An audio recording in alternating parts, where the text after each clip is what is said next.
قل لمن ما في السماوات والأرض قل لله كتب على نفسه الرحمة ليجمعنكم إلى يوم القيامة لا ريب فيه الذين خسروا أنفسهم فهم لا يؤمنون وله ما سكن في الليل والنهار وهو السميع العليم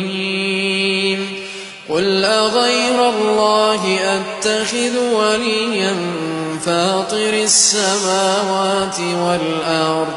وهو يطعم ولا يطعم قل إني أمرت أن أكون أول من أسلم ولا تكونن من المشركين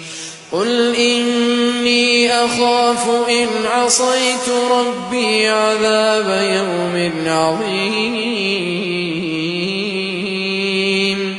من يصرف عنه يومئذ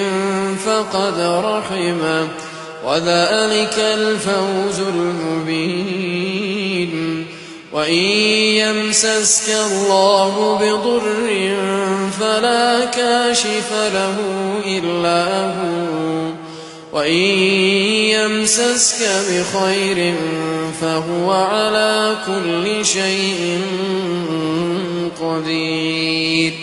وهو القاهر فوق عباده وهو الحكيم الخبير